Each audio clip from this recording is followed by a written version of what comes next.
주님을 지키시리라. 눈을 들어 산을 보아라. 너의 도움은 어디서나 천지 지으신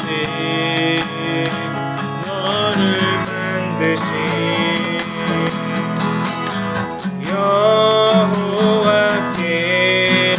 여호와께로다. 하나님은 너를 지키시는 자. 하나님은 너를 지키시는 자. 너의 우편에 그늘 되시니 낮에 해와 밤에 날도 너를 잊지 못하니. 하나님은 너를 지키시는 자. 하나님은 너를 지키시는 자. 너의 환난을 면케하시니 그가 너를 지키시리라. 너의 출입을 지키시리라. 눈에 들어 산을 보아라. 너의 도움은 어디서나 천지 지으신 너를 만드신 여호와께로. 눈을 들어 산을 보아라. 눈을 들어 산을 보아라. 너의 도움은 어디서나 천지 지으신 너를 만드신 여호와께로다.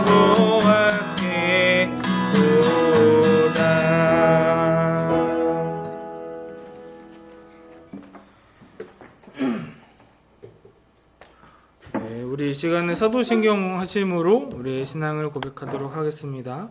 나는 전능하신 아버지 하나님 천지의 창조주를 믿습니다. 나는 그의 유일하신 아들 우리 주 예수 그리스도를 믿습니다. 그는 성령으로 잉태되어 동정녀 마리아에게서 나시고 본디오 빌라도에게 고난을 받아 십자가에 못 박혀 죽으시고 장사된 지 사흘 만에 죽은 자 가운데서 다시 살아나셨으며 하늘에 오르시어 전능하신 아버지 하나님 우편에 앉아 계시다가 거기로부터 살아있는 자와 죽은 자를 심판하러 오십니다. 나는 성령을 믿으며 거룩한 공회와 성도의 교제와 죄를 용서받는 것과 몸의 부활과 영생을 믿습니다. 아멘. 제가 잠시 기도하겠습니다. 하나님 아버지 감사합니다. 저희가 이렇게 주일에 와서 하나님께 예배드리고 또 하나님의 말씀을 듣고 또 하나님께 더욱더 나아가고자 합니다. 정말로 해가 우리를 상치 못하게 하시도록 하나님께서 우리를 지키시고 하나님께서 우리를 식탁으로 또 물가로 푸른 초장으로 인도하여 주시는데 우리가 그 험난한 삶 속에서도 편안함과 안정감 속에서 성장을 이루어서 그래서 성령의 은사로서 성령의 인도로서 점차 저희가 하나님과 교제하고 가까워지고 하나님께 더욱더 나아갈 수 있도록 주님께서 도와주시옵소서. 예수 그리스도의 이름으로 기도드렸습니다. 아멘. 네, 오늘 말씀 같이 봉독하도록 하겠습니다. 같이 읽겠습니다. 여호와는 나의 목자시니 내게 부족함이 없으리로다. 그가 나를 푸른 풀밭에 누이시며 쉴만한 물가로 인도하시는도다.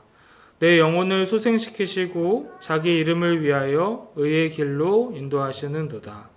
내가 사망의 음침한 골짜기로 다닐지라도 해를 두려워하지 않을 것은 주께서 나와 함께 하심이라. 주의 지팡이와 막대기가 나를 안위하시나이다. 주께서 내 원수의 목전에서 내게 상을 차려주시고 기름을 내 머리에 부으셨으니 내 잔이 넘치나이다. 내 평생의 선하심과 인자하심이 나를 따르리니 내가 여호와의 집에 영원히 살리로다. 아멘. 오늘 말씀 속에서는 안전함과 풍요함을 우리가 살펴볼 수 있고, 또 시편 23편에서 주시는 그 이미지가 그런 것 같습니다. 그래서 1절부터 4절까지는 목자이신 여호와, 그리고 5절부터 6절까지는 만찬의 주인으로서 우리에게 상을 차려주고 잔을 채워주고 그다음에 기름을 내 머리에 발라주는 그 여호와로서 하나님의 모습이 나타납니다. 그래서 마치 이런 목자처럼 1절부터 4절까지 나타나고요. 그래서 여호와는 나의 목자, 그 당시 목자라는 것은 왕을 뜻합니다. 그래서 여호와는 나의 목자다라고 시인은 이야기합니다. 그냥 단순히 우리가 이야기하는 교리적인, 그리고 저 멀리 있는 내 인생에 영향을 미치지 않는 그러한 여호와가 아니라 그 여호와가 나의 목자라는 거죠. 그래서 항상 내 삶을 인도하여 주시고 있고, 분명히 골짜기를 지나가긴 하지만, 그래서 때로는 두렵긴 하지만 그 여호와가 나의 목자 되신다라고 이야기합니다. 그래서 내게는 부족함이 없다라고 이야기합니다. 그가 나를 푸른 풀밭에 누이시며 쉴만한 잔잔한 물가로 인도하신다라고 이야기합니다. 그래서 여호와는 목자가 되시고, 그래서 내가 양인데, 근데 예수님 하나님은 항상 나를 이 푸른 풀밭에 먹을 것이 있고 또 쉴만한 곳이 있는 그 물가로 인도하신다라고 표현합니다. 이 푸른 풀밭은 고대 근동에서 주로 이런 뜻으로 쓰였습니다. 그래서 함무라비 법전에서 그 내용들 중에 나는 그들을 위해 평화로운 장소들을 찾았다. 나는 모든 정착지에 있는 백성들을 안전한 초장에 누워있게 했다 하면서 내가 백성들을 잘 다스렸다라고 자화자찬하는 내용 속에서 안전한 초장, 혹은 바벨론 신화 속에서 풀을 뜯고 물을 마실 수 있는 장소를 제공하느니, 그래서 그 당시에 어떤 푸른 초장, 어떤 그 풀밭이 있는 그곳은 되게 안전하고 누구든지 어떤 이상향으로서 원하고 또 가고 싶어하는 그런 곳으로, 그래서 2절에서도 그가 나를 푸른 풀밭에 누이시며 쉴만한 물가로 인도해 주시는 분으로서 여호와를, 하나님을 묘사하고 있는 것을 볼 수 있습니다. 그리고 또 그분은 내 영혼을 소생시키시고, 어떤 그러한 물의 속성들 중에 어떤 물을 주면 생명이 자라나듯이 소생시키고, 또 다른 면으로는 하나님께 돌이키도록 우리를 만드시고, 자기 이름을 위하여, 어떤 그 이름에는 속성이 있기 때문에 어떤 신실하신 하나님의 성품이 잘 드러나는 거죠. 그래서 하나님이 신실하시기 때문에 우리를 안전하고 평탄한 길로, 의의 길로 인도하여 주신다라고 시인은 이야기하고 있습니다. 그러면서 이러한 안전한 길, 평탄한 길은 그 시편 121편에 특히나 더 잘 나타나 있는데요. 내가 산을 향하여 눈을 들리라. 나의 도움이 어디서 올까? 나의 도움은 천지를 지으신 여호와에게서로다. 여호와께서 너를 실족하지 아니하게 하시며 너를 지키시는 이가 졸지 아니하시리로다. 이스라엘을 지키시는 이는 졸지도 아니하시고 주무시지도 아니하시리로다. 여호와는 너를 지키시는 이시라. 여호와께서 내 오른쪽에서 내 그늘이 되시나니 낮에 해가 너를 상하게 하지 아니하며 밤의 달도 너를 해치지 아니하리로다. 여호와께서 너를 지켜 모든 환난을 면하게 하시며 또 내 영혼을 지키시리로다. 여호와께서 너의 출입을 지금부터 영혼까지 지키시리로다. 어떤 이러한 이미지가 오늘 본문에서도 되게 잘 드러납니다. 그래서 의의 길로 항상 인도하여 주시는, 그분이 신실하시기 때문에 그분이 좋은 아버지, 어머니, 어떤 좋은 부모이시기 때문에 나를 항상 생명이 있게 하고 안전하게 만들고 편안하게 만들고 내가 힘들지 않도록 의의 길로 잘 인도해 주시는 분이라는 것을 오늘 시인은 묘사를 하고 있습니다. 근데 이 상황이 항상 평탄한 상황은 아닌 것 같아요. 분명히 이 시인이 느끼고 있는 상황은 사망의 음침한 골짜기, 어떤 위기 상황 속에 있을지라도, 그리고 그것이 불안하고 두렵긴 하지만 전체적인 의미에서 맥락에서 하나님이 나를 안전하게 쉴 만한 물가로 인도해 주신다고 하시는 거죠. 그래서 막 그 골짜기 속에서도 어떻게 해서든 하나님께서 푸른 초장과 잔잔한 물가를 찾아내어서 이곳에 갈 때는 굉장히 힘든 골짜기이긴 하지만 또 하나님께서 우리를 잘 이끌어 주셔서 쉴만한 물가, 잔잔한 물가, 그리고 푸른 초장으로 이끌어 주신다는 것을 시인은 표현하고 있습니다. 그래서 음침한 골짜기로 다닐지라도 해를 두려워하지 않을 것은 주께서 나와 함께 하심이라. 주의 지팡이와 막대기가 나를 안위하시나이다. 용기를 주십니다. 라고 1절에서 4절까지 목자이신 여호와로서의 모습이 잘 등장합니다. 그리고 5절부터 6절까지는 이 만찬을 차려놓고 야 좀 먹어 라고 하는 하나님의 모습이 등장합니다. 그래서 주께서 내 원수의 목전에서 내게 상을 차려주시고 기름을 내 머리에 부으셨으니 내 잔이 넘치나이다. 그러면서 막 먹을 것도 잔뜩 차려놓고 또 그 기름을 머리에 바른다는 것은 명예를 좀 주신다는 겁니다. 야, 너 좋은 사람이야. 너 충성돼. 너 정말 사랑받을 만해. 이러한 어떤 그 골짜기를 이렇게 지나가다가 나 너무 힘든데. 내가 정말로 비참한 사람인가? 막 이렇게 힘들어할 때 하나님께서 우리에게 상을 딱 차려주시면서 머리에 기름도 발라주시면서 그러면서 잔도 채워주는. 그래서 정말로 그 23편에서는 정말로 내 모든 그 안전함과 그 다음에 평안함과 그리고 어떤 위기 상황들 가운데서도 힘든 상황들 가운데서도 막 이렇게 우쭈쭈 해주는. 그래 괜찮아. 잘하고 있어. 너 정말로 사랑스럽고 소중한 사람이야. 라고 어떤 평정이 깨질 때 평정을 찾아주시고 나를 사랑해 주시는 분으로 잘 묘사가 되고 있습니다.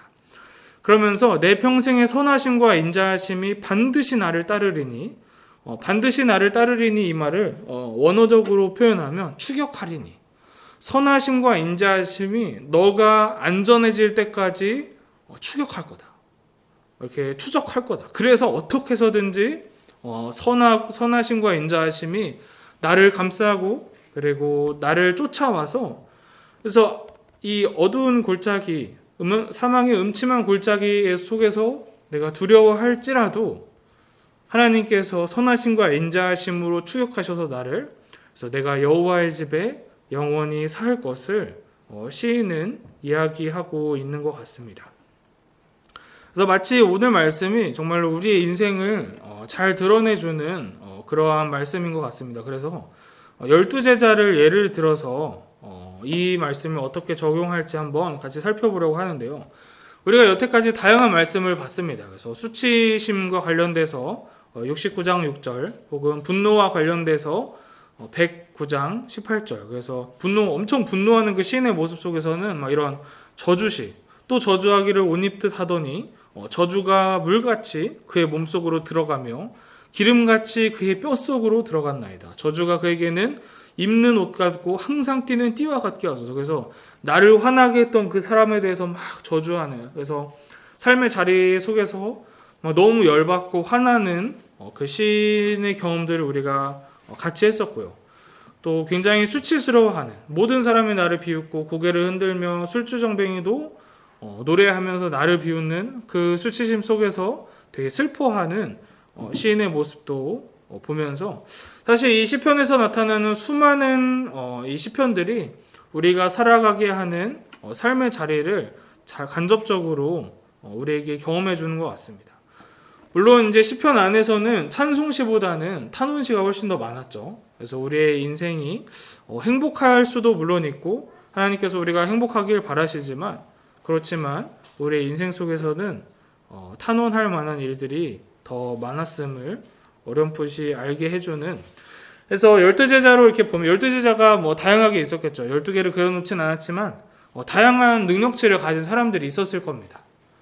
그래서 인격적으로 봤었을 때 다양한 인격 능력치를 갖고 있는 그 각 사람들이 이제 예수님께 찾아오는 거죠. 그래서 다양한 인생들 속에서 여태까지 그들이 경험했던 사망의 음침한 골짜기를 걸어가고, 물론 그 와중에서도 푸른 초장에 누웠을 때도 있고, 편안하다, 정말로 기쁘고 즐겁고 살맛난다 라고 했었을 때도 있었을 거고, 아니면 시편 말씀처럼 너무 수치스럽고 화가 난다 이랬을 수도 있었을 텐데, 이러한 제자들이 있다고 했을 때 오늘은 특별히 베드로와 유다를 같이 보면서 우리가 관계 속에서 어떤 일들이 일어나고, 그래서 우리가 사망의 음침한 골짜기를 다니게 될 때 우리가 그리스도인으로서 어떻게 하면 좋을지를 같이 한번 살펴보려고 합니다. 성경에서 등장하는 유다와 베드로는 물론 예수님의 12제자들이 다 그렇긴 하지만 되게 반전이죠, 반전. 그러니까 예수님의 제자라고 하면 되게 뛰어난 사람 같고 뭔가 이렇게 좀 모범을 보여야 되는데, 이 베드로 같은 경우는 이름이 이제 어떤 용기, 어떤 신뢰, 믿음직함이지만, 베드로가 성경 속에서 나타나는 모습을 보면 반석이라기보다는 거의 깃털에 가까운 굉장히 가벼운 모습을 막 보여주죠. 그래서 예수님이 잡혀가시려고 했었을 때 베드로가 열받아갖고 병사의 귀를 이렇게 잘라버리는 그런 어떤 분노가 딱 치밀어 올 때 팍 터트려버리는 그러한 인격을 보이는, 그래서 물론 좋게 말하면 이런 부분들이 정서 접촉이 팍팍 되니까 빠른 추진들, 막 생동감을 보여줄 수는 있지만, 이것이 내가 잘 보유하고 담아내고 그래서 이걸 조절하는 게 잘 안 되면 막 빠르게 행동하는 쪽으로 가버리는, 그래서 감정대로 막 행동해버리는 모습으로, 그래서 베드로는 그런 쪽으로 많이 묘사가 되고, 유다는 굉장히 분석하고 관조하고 생각하고, 그래서 어떻게 보면 굉장히 이성적이지만 좀 거리감이 있는 사람으로서 묘사가 됩니다. 그래서 유다가 하는 이야기가 그렇게 많이 나타나지는 않지만, 유다가 성경 속에서 나타나는 이야기들을 하는 것을 볼 때 하나님 나라의 어떤 정의로움과 가난한 사람들을 위한 어떤 특별한 도움, 어떤 이러한 이론적인 하나님 나라에 대해서는 굉장히 좀 잘 알고 있었던 것 같아요. 그래서 그런 부분들에 대해서 언급을 하고, 또 유다가 12제자들 중에 세리가 있었는데도 불구하고 유다가 회개를 맞습니다. 그럴 만큼 뭔가 굉장히 이상을 추구하고, 그리고 굉장히 이성적이고, 그러나 한편으로는 좀 거리감 있는 인물로 성경이 묘사를 하고 있고요. 그래서 베드로는 특히나 분노 계열에 있어서 굉장히 좀 분노가 자주 등장하는, 그러면서 이제 베드로가 애착의 측면에서 봤을 때 그러니까 베드로는 적어도 정이 있는 인물로 그려집니다. 관계가 정말로 이렇게 평탄하고 막 상호작용이 엄청 좋고, 그래서 그 갈라디아서에서 나타나는 그 성령의 열매가 막 맺혀져서 야 너희가 정말 사랑하고 있다 이러한 느낌은 아니지만, 그래도 약간 베드로는 약간 한편으로는 좀 가볍게 귀엽게 말하면 관종으로, 그래서 막 이렇게 자꾸 시도하고 뭔가 나서보기도 하고, 그리고 뭔가 그 안에서 거대함을 찾기도 하고, 그래서 막 이렇게 자주 시도하지만 그렇지만 자주 실패하는, 그래서 그 와중들 속에서도 뭔가 조금 이 사람과의 연결감, 어떤 교류 이런 것들을 찾으려고 하는 인격체로 묘사가 되는 반면, 유다 같은 경우는 굉장히 거리감 있는 인물로 그립니다. 그래서 마태복음에서는 예수님에 대해서 다른 제자들은 예수님에 대해서 주라고, 예수님 당신은 나의 주인이십니다 라고 표현하는데, 유다만큼은 계속해서 선생님 그러면서, 그러니까 예수님을 3년간 따랐어도 이 유다는 예수님과 어느 정도 깊이 있는 수준으로 더 이상 들어가지 않는 거죠. 뿐만 아니라 그 마지막 예수님을 팔기 전에 예수님이 특별히 만찬에서 유다한테 빵을 이렇게 찍어갖고 유다한테 전해줍니다. 특별히 줘요. 예수님이 좀 더 그 유다를 보면서 아픈 손가락이었던 것 같아요. 그래갖고 특별하게 어떤 그 거리감을 좁히려고, 혹은 친밀함을 표현하려고, 사랑을 주려고, 넌 정말로 소중한 사람이야 나한테, 이러한 제스처를 취하지만 그걸 먹지 않고 예수님을 팔러 갑니다. 그리고 이제 친밀함에 대해서도 평가절하합니다. 마리아가 이제 향유를 예수님께 이렇게 딱 부으려고 했었을 때, 그러니까 그 나사로를 살려주셨거든요, 예수님이. 그래서 마리아가 얼마나 기뻤겠어요. 그래갖고 어떤 거기에 대한 감사와 친밀함의 표현으로 샤넬 넘버 5 이런 거를 사갖고 예수님에게 이렇게 딱 뿌려드려요. 근데 거기에다 대고 이 유다가 아니 왜 그걸 낭비하냐? 그거 팔아서 가난한 사람한테 차라리 줘야지. 이런 쪽으로 어떤 이렇게 맥락들 속에서 보면 충분히 할 만한 행동들, 친밀함의 표현들 이런 것들을 평가절하하면서 그 하나님 나라, 그 유다가 생각했던 이상적인 하나님 나라의 모습을 살펴보면서 그러면서 그것이 잘못된 것처럼. 그래서 예수님이 그 유다한테 야 마리아 괴롭히지 말라고 할 정도로 유다는 굉장히 거리감 있는 인물로 그려지고요.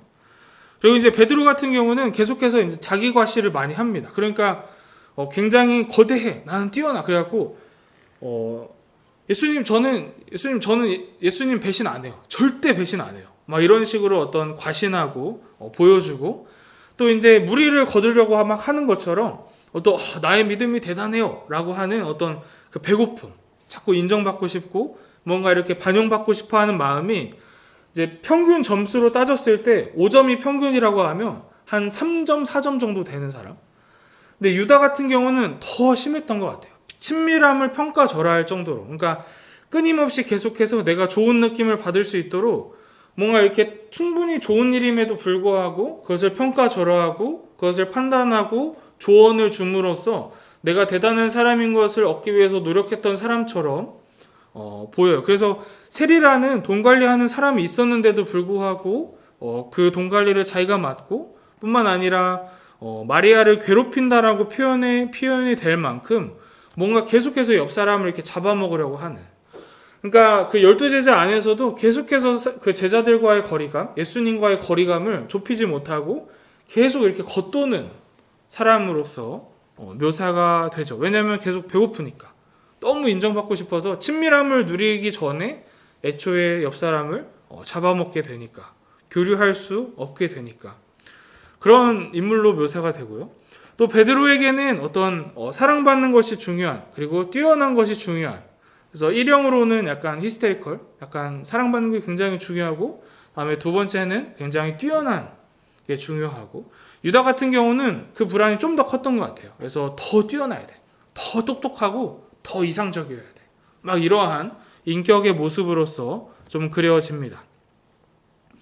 뿐만 아니라 어떤 통합에 대해서, 그래서 어떤 내 속에 있는 좋은 부분, 나쁜 부분 이 두 가지가 잘 통합되어서 보이고 분리되어서 보이지 않고 세상과 나에 대해서도 적절한 이미지를 갖느냐라는 것을 봤었을 때 이 베드로가 나에 대해서 느끼는 것은 정말로 이렇게 분리가 딱 되어 있어요. 완전 좋은 사람. 그래갖고 저는 절대 배신하지 않아요. 저는 의리 막 이렇게 얘기하다가 그러다가 이제 확 무너져갖고 이제 배반하고 그리고 이렇게 막 밑으로 깔아 내려지죠. 그리고 나는 무리를 걸을 수 있어. 난 대단해, 뛰어나. 딱 했다가 무리를 못 걷고 막 이렇게 무너지는. 그래서 뭔가 이렇게 계속 나서고 뛰어나고 대단한 그 모습이 남들보다 이렇게 확 더 커는 거죠. 그리고 그러면은 그게 크면 클수록 무너지는 건 저 밑에 바닥으로 막 다 떨어집니다. 그래갖고 그 대상에 대한 이미지가 극과 극으로 갈수록 정말 힘들어져요. 예를 들어서 제가 정섭이를 되게 좋은 사람으로 딱 인식하면 정섭이 친해지고 싶어. 더 막 다가가고 싶어. 그래갖고 막 친해졌다가 근데 딱 보면은 별로 아니네. 하나가 딱 보이면은 그 이미지가 막 저 밑에 딱 꽂히는 거죠. 그러면 거리감이 이렇게 쫙 있으면서 뒤로 빠지고 이렇게 됐을 때 되게 힘들고 유다 같은 경우도 그랬던 것 같아요. 유다 같은 경우도 더 좀 가난했던 것 같아요. 그 영역에 있어서. 그래서 이제 계속해서 유다가 생각했던 정의와 분배, 가난한 사람을 돕고 어떤 이런 부분을 계속해서 이야기하면서 어떤 사랑받지 못하는 자기 자신, 관계가 가난한, 뭔가 내가 부족한 것 같은데 그걸 받아들이긴 너무 어렵고 그래서 사랑의 친밀함의 영역마저 그냥 완전히 평가절하해버리는 어떤 좋은 부분과 나쁜 부분을 내 안에 다 둘 수가 없어서, 그래서 친밀함이라는 게 너무 어려우니까 그냥 그거 졌다 버려버리고, 에이 저거 별로 아니야.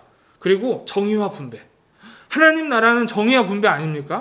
그러니까 이제 어떤 친밀함의 표현들조차도 그거 사치 아니야? 라고 해버릴 만큼 되게 좀 가난했던 모습으로서 그려집니다. 그래서 이제 상상을 해보면 이 베드로와 유다가 제자 생활을 했었을 때 상상해보면 그러한 것들을 있었을 것 같아요. 정말 상극이었을 것 같은데, 베드로는 이 유다라는 사람이 자세히 보이지는 않아요. 어떤 사람인지 보이지는 않고, 근데 베드로의 마음속에 나는 교류하고 싶어. 교류가 뭔지 정확하게는 모르지만 내가 정확하게 어떨 때 그 마음이 채워지고 충만해지고를 느끼는 건 잘 모르지만, 그렇지만 너와 내가 서로 소중한 사람이고 그걸 느끼고 싶어. 그러면서 아무리 뭐 샤넬 넘버 5 선물을 해줬다고 합시다. 그래서 유다 너는 나한테 소중한 사람이야. 우리 친구 아니냐? 의리 있지 않냐? 라고 그래서 어떤 이런 반응을 보여줘 라고 베드로가 이야기를 했었을 때, 유다는 전혀 그걸 읽어낼 수 없는 사람이죠. 너무 가난하고 거리감 있는 사람이고, 그렇기 때문에 이 베드로가 겪는 이 느끼고자 하는 이 친밀함에 대한 욕구를 반영해주지 못하고, 야 그거 돈 낭비하지 말고 그 샤넬 넘버 5 팔아갖고 좀 가난한 사람들 도와. 너 예수의 제자 맞니? 하나님 나라가 그런 거잖아. 어디 야 너 그거 너무 사치스럽다 라고 하는 식으로. 그러니까 유다의 마음속에서 사람들이 친밀함을 보이고 가까이 오는 것은 되게 버거운 사람 속에서 그런 부분들을 인정하지 않고 그냥 나는 정의롭고 나는 하나님 나라의 제자야 막 이러면서, 그렇게 했었을 때 이러한 경험들이 계속 반복되기 시작하면 베드로는 베드로 마음속에서 나는 사랑을 했다. 나는 유다한테 친밀함을 주려고 했다. 그러니까 나는 내가 역시 성숙하니까 참아야지. 그러니까 유다가 어떤 사람인지 모른 채 내 욕구를 얻고자 했고, 친밀함과 어떤 거리감을 좁히고자 하는 욕구를 원했고, 그래서 줬고, 상대방을 위한 사랑이 아닌 나를 위한 사랑으로서 그 사람한테 무언가를 줬고, 반영이 오지 않자 화가 나고, 그러니까 이제 참는 거죠. 그러니까 그 모습 속에서도 내가 저 사람을 위해서 희생하고 헌신하는 사랑을 통해서 교류가 오고 갔다라는 걸 배우고 느끼고 연마하는 게 아니라, 그래서 그런 경험들을 통해서 내가 배우는 것이 아니라, 역시 나는 내가 성숙하니까 참자. 제가 사랑을 모르니까 그래도 나는 사랑했으니까 예수님 저 잘했죠. 뭐 이런 식으로 저는 참았을 것 같아요. 그리고 또 유다 같은 경우도 어떤 이러한 연결감을 신호들을 잘 읽을 수 없기 때문에 유다가 생각하는 그리스도인, 계속해서 어떤 정의롭고 뛰어나고 어떤 옳고 이런 모습들, 그래서 그리스도인의 모습을 내가 잘 가르쳐줬네. 야 내가 베드로한테 잘 가르쳐줬어. 그래서 서로 상처받았지만 화가 났지만 서로 자기가 나름 그리스도인의 모습을 간직한 어떤 이러한 사람들 속에서 교제가 일어나고 나면 마음속에 이제 막 화가 일어나는, 상처가 일어나는, 분노가 일어나는.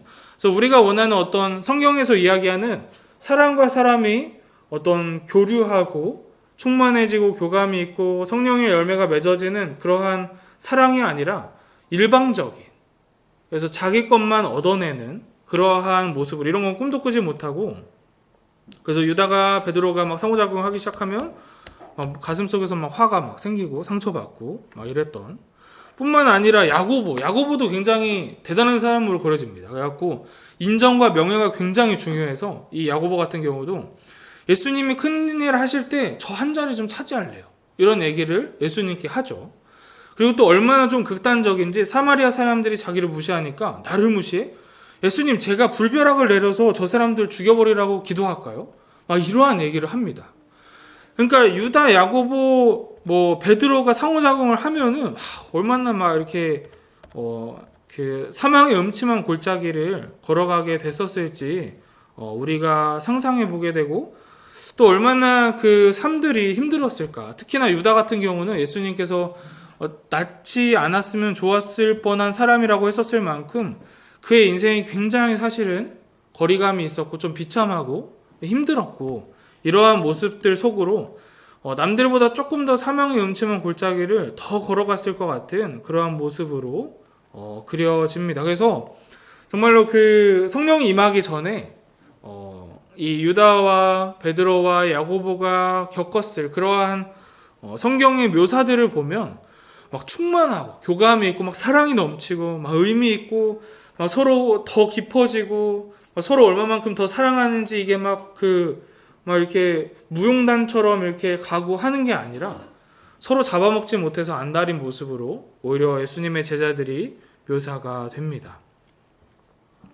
네, 오늘 말씀으로 다시 돌아와서 오늘 말씀에서는 그러한 삶의 음침한 골짜기를 다닐지라도 우리가 성령님을 통해서 예수 그리스도를 통해서 하나님 나라가 이 땅에 왔고 성령님을 통해서 이 복음을 받아들이는 사람에게 성령의 열매가 맺혀지기 시작한다. 정말로 나의 능력이 아니라 하나님의 강권적인 역사로 인해서 나를 이끄시고 또 그러한 복음에 대한 반응, 그래서 하나님 나라를 향한 회개와 돌이킴, 그래서 나에 대한 깨달음과 어떤 그 말씀이 골수와 내 속에 있는 가장 깊은 부분을 찔러 쪼개기까지 하는 것처럼 나의 어떤 성장하지 못한 부분들이, 나의 가슴 아픈 부분들이 아주 직면하게 하시고 돌이키게 하시고, 그래서 성령의 열매 속에서 어떤 용기를 주시고, 그래서 결국에는 선하심과 인자하심이 나를 추격하고 다가와서 그래서 푸른 초장으로 누이시는 그 하나님을 경험하게 되는 것이 신앙 생활인 것 같습니다. 그래서 우리가 성령의 열매가 맺어지기까지 혹은 복음서에서 그리고 서신서에서 이야기하는 그 코이노니아 공동체의 모습이 교회의 모습이 이루어지기까지 정말로 그러한 아주 어리숙한 모습을 보였던 베드로가 그리고 예수님의 12제자가 결국에는 그 모습을 벗어버리고 성령님의 이끄심 속에서 성장하고 깨닫게 되고 자기의 밑바닥을 봤었을 때, 그래서 베드로 같은 경우는 베드로도 배신했지만 베드로도 3번이나 배신했지만 베드로는 돌이키죠.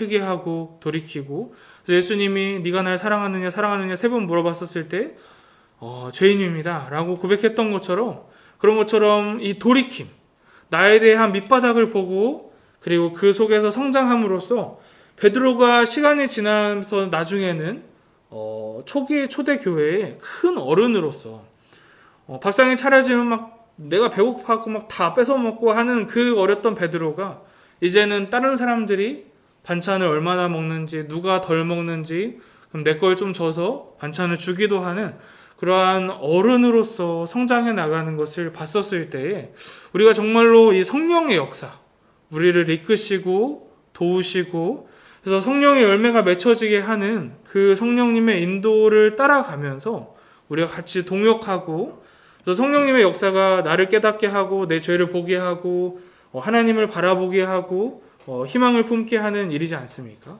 그래서 우리가 신앙생활을 해나가면 해나갈수록 더 하나님께 붙잡고 달려가게 해서, 그래서 이 사망의 음침한 골짜기를 다니는 우리의 삶들 속에서 정말로 하나님을 따르고 하나님의 인도하심 속에서 푸른 초장에 누이기까지 이 공동체 안으로 들어오고 서로 사랑하는 교제가 있기까지 우리가 훈련하고 노력하게 되는 그리스도인이 되었으면 좋겠습니다. 기도하겠습니다. 하나님 아버지 감사합니다. 다양한 시편의 말씀들을 보면서 삶의 자리가 정말 다양함을 우리가 이미 알고 있습니다. 화나는 일도 있고 수치스러운 일도 있고 정말로 슬픈 일도 있고 때로는 하나님의 이끄심 속에서 내 인생이 참 다사다난했지만 하나님의 이끄심 속에서 성장을 이루어내고 그 공동체 속으로 들어와서 교류하고 있는 교류해 나갈 희망과 그러한 맛들을 저희가 봅니다. 정말로 하나님 성령께서 강력하게 인도하여 주시고 역사하여 주셔서 정말로 저희 자신을, 저희 밑바닥을, 저의 내면을 정말로 진실되게 보게 하여 주시고 그 속에서 저희의 죄에 대한 돌이킴 그리고 하나님께 대한 회복으로 저희가 나아갈 수 있도록 주님께서 도와주시옵소서. 그래서 저희가 인생을 살면서 다양한 사망의 음침한 골짜기를 다닐지라도 하나님께서 주시는 풍부한 교회 속에서, 공동체 속에서 푸른 초장을 느끼게 하시고 머리에 기름을 바르고 잔을 넘치게 하는 그 하나님의 사랑이 더 풍성하게 느껴질 수 있도록 주님께서 도와주시옵소서. 예수 그리스도 이름으로 기도드렸습니다. 아멘. 축도하겠습니다. 이제는 우리 주 예수 그리스도의 은혜와 하나님 아버지의 무하신 사랑하심과 성령님의 인도하심이 정말로 하나님 나라를 꿈꾸고 교회를 꿈꾸고 그 속에서 성령의 열매가 맺어지는 성령님을 쫓아가는 그 신앙생활을 꿈꾸는 그 하나님 나라를 꿈꾸는 모든 성도님들의 머리 위에 이제부터 영원까지 함께할지어다. 아멘.